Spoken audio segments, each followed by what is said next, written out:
In mid-July 2025, Uber and Bolt drivers in Johannesburg announced they would be shutting down their respective apps starting Tuesday, July 15th, including the Soweto United E-Hailing Association, to highlight issues such as high commission rates and what they termed unprofitable fares. They also want better licensing processes and improved safety conditions for drivers. The proposed shutdown follows a series of meetings between e-hailing associations and transport officials. But with no concrete solutions forthcoming, drivers decided to take matters into their own hands. Uber and Bolt drivers say the companies take hefty commissions of around 25% per trip, plus a 3% booking fee, which leaves them with razor-thin margins after accounting for fuel, vehicle, maintenance, and tolls. Many drivers spoke of working extremely long hours to make just hundreds of rand, highlighting how rising inflation and petrol costs have worsened their earnings pressure. Beyond economics, drivers expressed serious concerns over unsafe drop-off and pick-up zones, sometimes having to wait hours for trips while stranded in dodgy areas. Inadequate support from Uber and Bolt when drivers face fines, impoundments, or accidents was another gripe.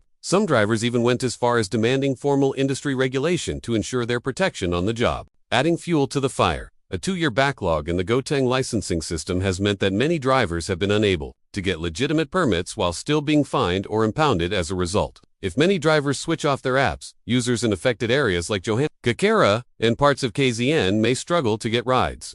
However, reports indicate that this may not be a coordinated strike. Some drivers will continue working, so disruptions may be patchy rather than total. Many passengers who use the service regularly said that they already experience long wait times or no-shows after booking a ride. Sometimes they're forced to cancel and incur fees. The proposed shutdown comes after several high-profile incidents of robberies, assaults, and suspected driver-facilitated crime. While many cases are under investigation, authorities are scrutinizing Uber's security measures, and the ride firm faces growing pressure to protect passengers. Similar driver protests occurred in July 2023 when e-hailing drivers nationwide urged app shutdowns over comparable issues. Services continued in many areas, but the action highlighted deep dissatisfaction. In September 2024, drivers demonstrated outside King Shaka International Airport in Durban with identical demands, backed by provincial e-hailing councils. The issues raised by drivers resonate with many South Africans who regularly use ride-hailing apps. Passengers say that surge pricing often inflates costs unreasonably, while drivers earn pennies. Others point out that the unavailability of metered taxis or reliable public transport forces people into expensive and sometimes unsafe rides. Expect possible major disruption, especially in Johannesburg and Pretoria.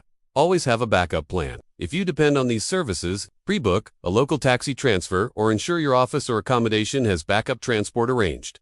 Check app prices carefully before confirming, as surge pricing can change rapidly. Take screenshots if charges appear inflated, as drivers may not apply price hikes. Report no-shows or dubious cancellations within the Uber app, as it helps the platform manage poor driver behavior. Stay alert at pickup points, as some areas pose safety risks. Drivers say that many taxi associations sometimes become unruly, creating intimidating or dangerous situations. Stay aware and prepared for potential issues. This is far from a sudden Uber shutdown. It's a driver-led protest movement building momentum over time.